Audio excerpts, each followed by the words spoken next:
ॐ तव कथामृतं तप्तजीवनं कविभिरीडितं कल्मषापहं श्रवणमङ्गलं श्रीमदाततं भुवि गृह्णन्ति ये भूरिदा जनाः।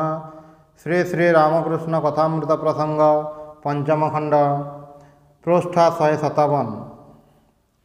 द्वितीयतः माँ को भल पाइबा होछि माईक भल पाइबा।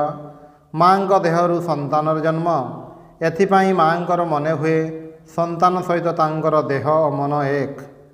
निज देह प्रति जेपरि भल पाइबा संतान प्रति मध्य सेहीपरि भल पाइबा। माँ को ठारू अधिक भल पाइबा आउ केउठारे मिले नाही। एथिपाई मातृ स्नेह को सबुठारू गभीर बोली विवेचना करा जाए। ताहा सत्त्वे सेठारे मध्य स्नेह गोटे माईक बंधन। ए मोर बोली संतान प्रति माँकर जो तीव्र आकर्षण बा ममत्वबोध, ताहा किंतु परिपूर्ण भल पाइबार परिचय नुहे। प्रकृत भल पाइबा होछि जहाकु भल पाए ता निकटरे संपूर्ण आत्मसमर्पण करिबा। माँ संतान मध्य निजको संपूर्ण विलय कर दियंती नाही, संतान को ही निज मध्य विलय कर दियंती, अर्थात निजको भल पाती। सेथिपाई संतान को मध्य भल पाती। संतान मोर बोली यही भल पाइबा। निजर संतान प्रति माँकर जो भल पाइबा थाए अन्यर संतान प्रति ताहा हुए नाही। सुतरां सेही भल पाइबा सीमित, पात्र द्वारा और काल द्वारा सीमित, कारण द्वारा मध्य सीमित। सुतरां यही सीमित भल पाइबा सहित भगवानंकर असीम भल पाइबार तुलना हुए नाही। तांकर भल पाइबा विशेष कौनसी पात्र रे हेब ताहा नुहे, कौनसी गोटे काल रे हेब ताहा मध्य नुहे। से सर्वकाल रे भल पाती एवं तांक भल पाइबा अहेतुक कौनसी कारण द्वारा सीमित नुहे। ଏହା ପରେ ପ୍ରସନ୍ନ ରାଖାଲଙ୍କୁ କହୁଛନ୍ତି, ତୁମର କ'ଣ ବାହାରି ଯିବାକୁ ଇଚ୍ଛା ହୁଏ ନାହିଁ? ପ୍ରସନ୍ନ ରାଖାଲଙ୍କର ମନର ଅବସ୍ଥା ଜାଣନ୍ତି, ସେଥିପାଇଁ ଏପରି ପ୍ରଶ୍ନ କଲେ।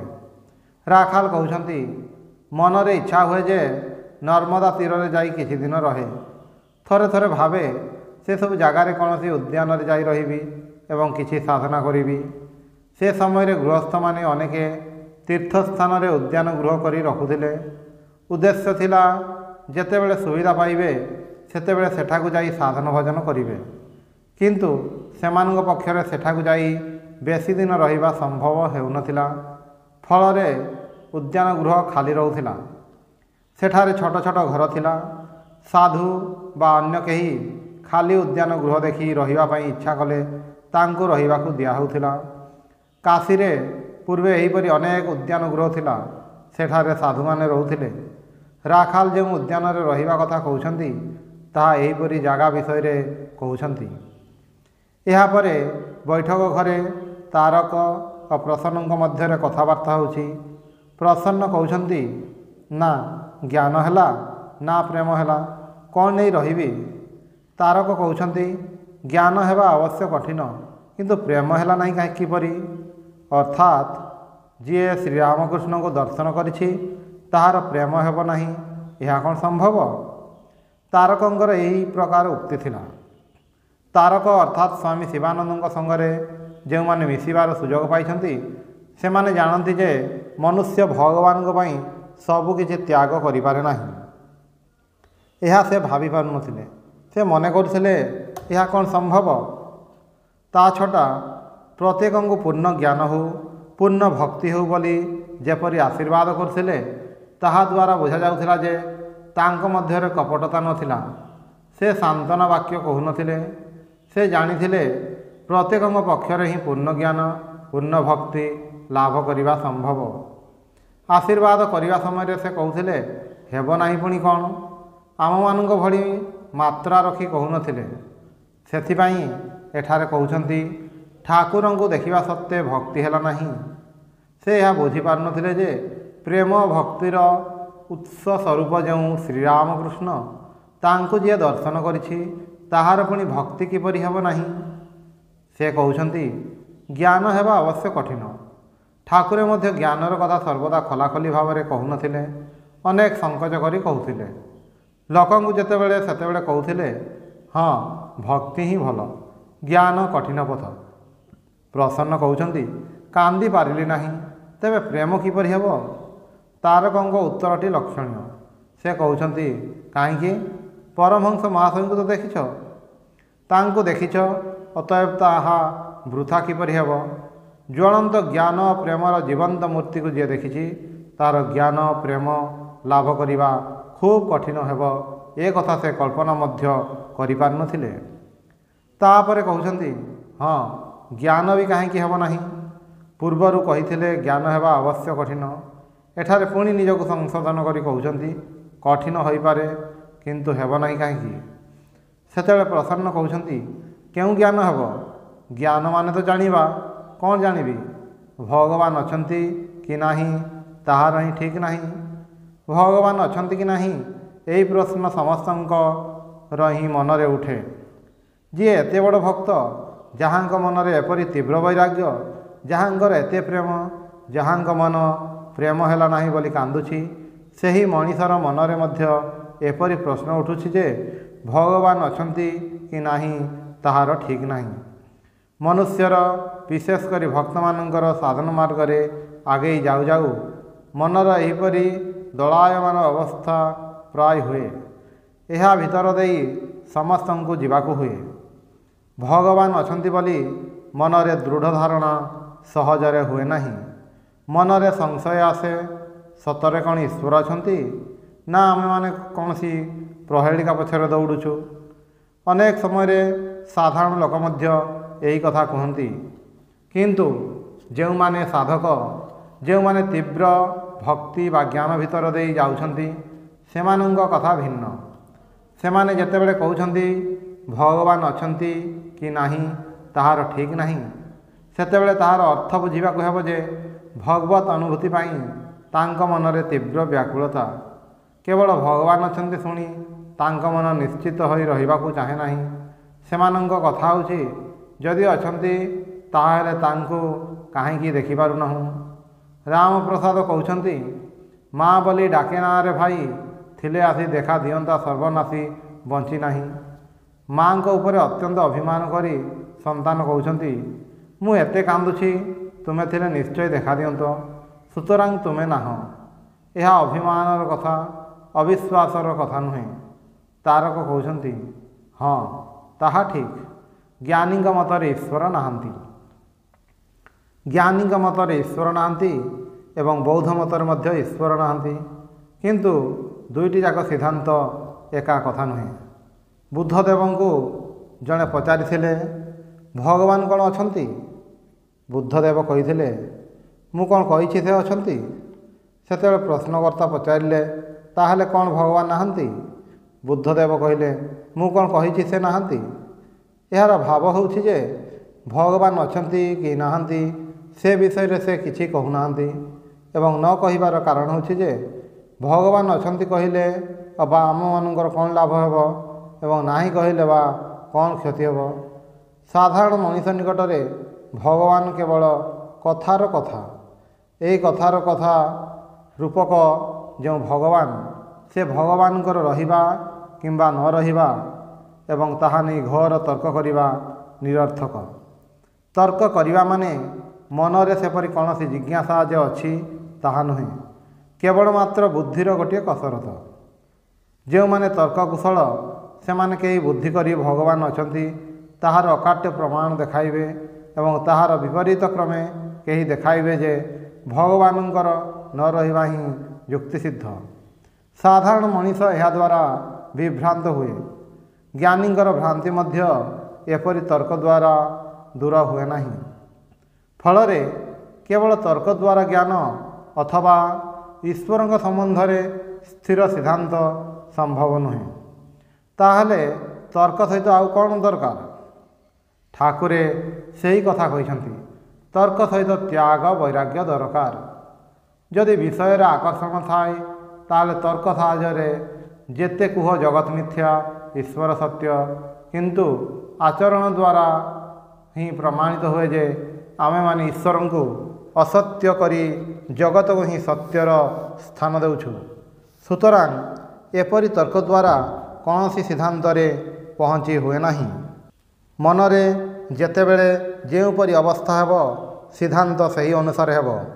ଏପରି ସିଦ୍ଧାନ୍ତ ଖୁବ୍ ନିର୍ଭରଯୋଗ୍ୟ ହୁଏ ନାହିଁ ଏ କଥା କୁହାଯାଇପାରେ। ତାହେଲେ ଯେଉଁ ସିଦ୍ଧାନ୍ତ ନିର୍ଭରଯୋଗ୍ୟ ନୁହେଁ ତାହାଦ୍ୱାରା ଆମମାନଙ୍କର କ'ଣ ଲାଭ ହେବ?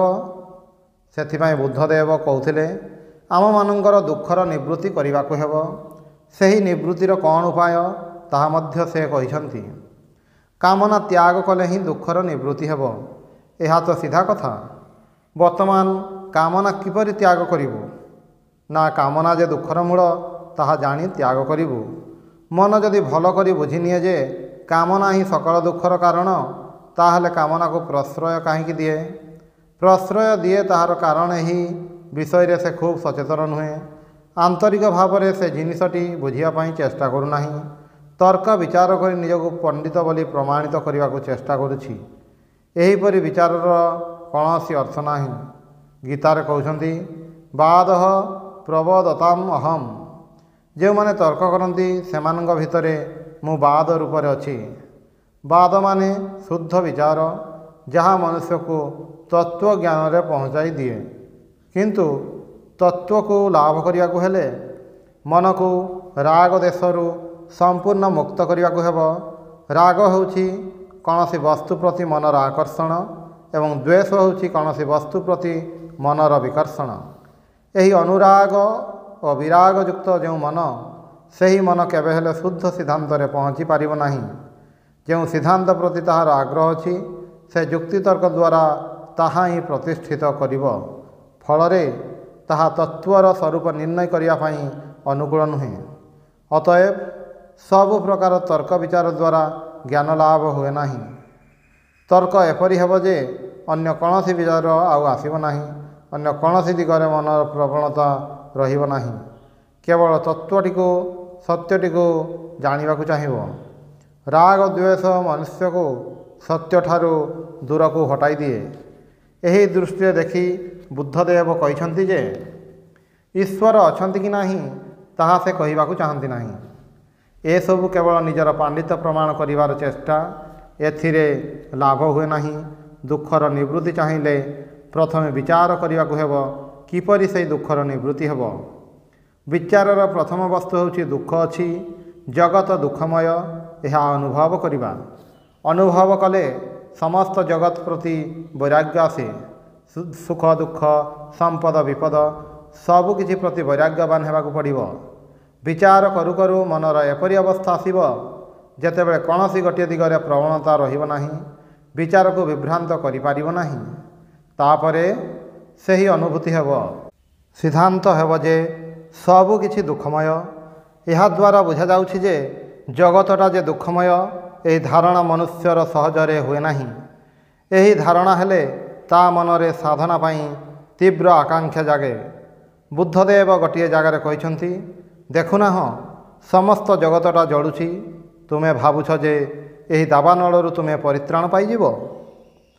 ଭାବୁଛ ଅନ୍ୟର ଦୁଃଖ ହେଉ ପଛେ ମୁଁ କୌଣସି ପ୍ରକାରେ ସୁଖରେ ରହିବି। ଏହା ସମ୍ଭବ ନୁହେଁ। ଜଗତ ଯେ ଦୁଃଖମୟ ଏହା ଚିରନ୍ତନ ସତ୍ୟ ବୋଲି ସେ କହିଛନ୍ତି। ଏହା ତାଙ୍କର ହିଁ ଆବିଷ୍କାର। ଜଗତ ଦୁଃଖମୟ ତାହା ସମସ୍ତେ ହିଁ ଜାଣନ୍ତି, କିନ୍ତୁ ଜଗତକୁ ଦୁଃଖମୟ ବୋଲି ପ୍ରତିପନ୍ନ କରିବା ଏପରି ଜୋର ଦେଇ କଠୋର ଭାଷାରେ ବୋଧହୁଏ ଆଉ କେହି କହିନାହାନ୍ତି। ବୁଦ୍ଧ କହିଛନ୍ତି ଏହା ଆର୍ଯ୍ୟ ସତ୍ୟ ଯେ ଜଗତରେ ଦୁଃଖର ଅସ୍ତିତ୍ୱ ଅଛି। ଦ୍ୱିତୀୟ ଆର୍ଯ୍ୟ ସତ୍ୟ ହେଲା ଦୁଃଖର ନିବୃତ୍ତି ମଧ୍ୟ ଅଛି। ଯଦି ଦୁଃଖ ଅନିବାର୍ଯ୍ୟ ହୁଏ ତାହେଲେ ଦୁଃଖ ଭୋଗ କରିବାକୁ ହିଁ ହେବ। ଏହା ଭାବି ମନରେ ହତାଶା ନିଶ୍ଚେଷ୍ଟତା ଆସିବ। ସେଥିପାଇଁ ଆଶ୍ୱାସ ଦେଉଛନ୍ତି ଦୁଃଖର ନିବୃତ୍ତି ମଧ୍ୟ ହୁଏ। ପୁଣି ଦୁଃଖର ନିବୃତ୍ତି ହୁଏ ଜାଣିପାରିଲେ ନିବୃତ୍ତିର ଉପାୟ ମଧ୍ୟ ହୁଏ। ବର୍ତ୍ତମାନ କ'ଣ କଲେ ଏହି ଦୁଃଖର ନିବୃତ୍ତି ହୋଇପାରେ? ଏହା ସବୁଠାରୁ ବଡ଼ ପ୍ରଶ୍ନ ଯାହା ମନୁଷ୍ୟର ଜାଣିବା ପ୍ରୟୋଜନ। ବୁଦ୍ଧ ତାହା ବିଚାର କରି କରି ଧ୍ୟାନ କରି ଆବିଷ୍କାର କଲେ। ସେ କହିଲେ ଦୁଃଖର କାରଣ ଦୂର ହେଲେ ଦୁଃଖର ନିବୃତ୍ତି ହେବ। ଦୁଃଖର କାରଣ କ'ଣ? କାରଣ ଅନୁସନ୍ଧାନ କରି ସେ ଦେଖିଲେ ତୃଷ୍ଣା ବା କାମନା ହିଁ ଦୁଃଖର କାରଣ। ଯେଉଁଠାରେ ଦୁଃଖ ଦେଖାଯାଏ ସେଠାରେ ହିଁ କାମନା ଅବଶ୍ୟ ଦେଖାଯାଏ। ଯେପରି କାହାର ହୁଏତ ଦୁଃଖ ଯେ ତା'ର ସ୍ୱାସ୍ଥ୍ୟ କ୍ଷଣଭଙ୍ଗୁର, କାହିଁକି ନା ତାର କାମନା ସେ ଯେପରି ସୁସ୍ଥ ରହେ, ଆରୋଗ୍ୟ ତାର କାମନା।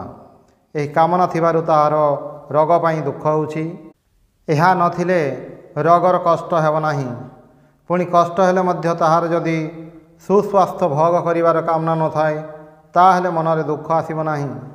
ସୁତରାଂ ମୂଳ କାରଣ ହେଉଛି କାମନା।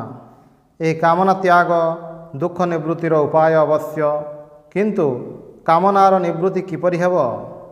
କାମନା ତ୍ୟାଗ କରିବାକୁ ହେବ। ତ୍ୟାଗ କରିବାକୁ ହେବ କହିଲେ ତ ତ୍ୟାଗ ହୋଇଯାଏ ନାହିଁ। ଏଠାରେ ହିଁ ସାଧାରଣ ମନ ଓ ଅଲୌକିକ ପୁରୁଷଙ୍କ ମନରେ ତଫାତ୍। ଠାକୁରେ କହିଲେ, ମନେ କଲି ଏହା ତ୍ୟାଗ କରିବାକୁ ହେବ, ସଙ୍ଗେ ସଙ୍ଗେ ମନ ସେଥିରୁ ଦୃଢ଼ ହୋଇଗଲା। ଚେଷ୍ଟା କରି ମଧ୍ୟ ତାକୁ ଆଉ ସେହି ମାର୍ଗରେ ନେଇ ହେବ ନାହିଁ। ଏହା ହେଉଛି ଶୁଦ୍ଧ ମନର ପରିଚୟ। କିନ୍ତୁ ସାଧାରଣ ମଣିଷ କହିବେ, ମୁଁ ପାରୁନାହିଁ। ବୁଦ୍ଧଦେବ କହିଛନ୍ତି, ପାରୁନାହିଁ ଏ କଥା ସେ ବିଶ୍ୱାସ କରନ୍ତି ନାହିଁ। ସେ କହିଛନ୍ତି, କାହିଁକି ପାରିବ ନାହିଁ? କାମନା ମନରେ ଅଛି, ମନରୁ ତାକୁ ଛାଡ଼ିଦିଅ। ସାଧାରଣ ମଣିଷର ମନ ସଙ୍ଗରେ ଶୁଦ୍ଧ ମନ ବିଶିଷ୍ଟ ମଣିଷର ମନର ଏହା ହିଁ ତଫାତ୍ ଯେ ସେମାନେ ମନକୁ ଯଦି ଥରେ କହିଦିଅନ୍ତି ଏହା କରିବାକୁ ହେବ, ତାହେଲେ ମନ ସେହି କଥାଟି ଅକ୍ଷରେ ଅକ୍ଷରେ ପାଳନ କରିବ। କିନ୍ତୁ ମନକୁ ସେହିପରି ବଶୀଭୂତ କରି ନ ପାରିବା ପର୍ଯ୍ୟନ୍ତ ମନୁଷ୍ୟ କ'ଣ କରିବେ? ଚେଷ୍ଟା କରିବେ। କାରଣ କାମନାର ଉତ୍ପତ୍ତି ସଂସ୍କାରରୁ ହୁଏ। ତାହାର ବିପରୀତ ସଂସ୍କାର ଆଣି କାମନାକୁ ନିବୃତ୍ତ କରିବାକୁ ହୁଏ। ଭଲ ଖାଇବା ଜିନିଷ ପାଇଲେ ଆନନ୍ଦ ହୁଏ, ଏହା ସଂସ୍କାର ହୋଇଯାଇଛି। ଏହି ସଂସ୍କାରଟା ମନକୁ ଭଲ ଖାଇବା ଜିନିଷ ପ୍ରତି ଆକୃଷ୍ଟ କରେ। ବର୍ତ୍ତମାନ ତାହାର ବିପରୀତ କ୍ରମରେ ମନକୁ ବୁଝାଇବାକୁ ହେବ, ନା, ଏଥିରେ କୌଣସି କଲ୍ୟାଣ ନାହିଁ। ଠାକୁରେ ଗୋଟିଏ କଥାରେ କହିଦେଲେ, ଟଙ୍କାରେ କ'ଣ ହୁଏ? ଟଙ୍କାରେ ଖାଇବା ହୁଏ, ଲୁଗାପଟା ହୁଏ, ରହିବାର ଗୋଟିଏ ଜାଗା ହୁଏ, କିନ୍ତୁ ଭଗବାନ ଲାଭ ହୁଏ ନାହିଁ। ଅତଏବ ଟଙ୍କାକୁ ତୁଚ୍ଛ କଲେ। ଏହିପରି ଭାବରେ ସମସ୍ତ ସୁଖକୁ ହିଁ ତୁଚ୍ଛ କଲେ, କାରଣ ସେଥିରେ ଭଗବାନ ଲାଭ ହୁଏ ନାହିଁ। ଏହିପରି ଗୋଟିଏ ଉପାୟ କହିଦେଲେ। ତେବେ ମନୁଷ୍ୟର କ'ଣ ଥରକରେ ଏହା ହେବ? ନା, ତାହା ହେବ ନାହିଁ। ଦୀର୍ଘକାଳ ଏହି ଅଭ୍ୟାସ କରିଯିବାକୁ ହେବ। ଅଭ୍ୟାସ କରୁ କରୁ ତାହାର ମନ ଏପରି ବଶରେ ଆସିବ ଯେ ସେ ଯାହା ନିର୍ଦ୍ଦେଶ କରିବେ ମନ ତାହା ପାଳନ କରିବ। ମନ ଉପରେ ପ୍ରଭୁତ୍ୱ ଆସିବ। ବର୍ତ୍ତମାନ ଆମମାନଙ୍କର ଅବସ୍ଥା ହେଉଛି ମନର ଦାସତ୍ୱର ଅବସ୍ଥା। ମନ ଯାହା କହିବ ସେହି ହୁକୁମ ମାନି ଆମମାନଙ୍କୁ ଚଳିବାକୁ ହେବ। ମନ ଆମମାନଙ୍କ ହାତର ଗୋଟିଏ ଯନ୍ତ୍ର ନ ହୋଇ ଆମେମାନେ ମନ ହାତରେ ଗୋଟିଏ ଯନ୍ତ୍ର ହୋଇଯାଇଛି। ମନ ଯାହା କହୁଛି ଆମେମାନେ ତାହା କରୁଛେ। କିନ୍ତୁ ବିପରୀତ କ୍ରମରେ ମନକୁ ଆମମାନଙ୍କ ବଶକୁ ଆଣିବାକୁ ହେବ। ତାହେଲେ ସେହି ମନ ଶୁଦ୍ଧ ମନ ହେବ।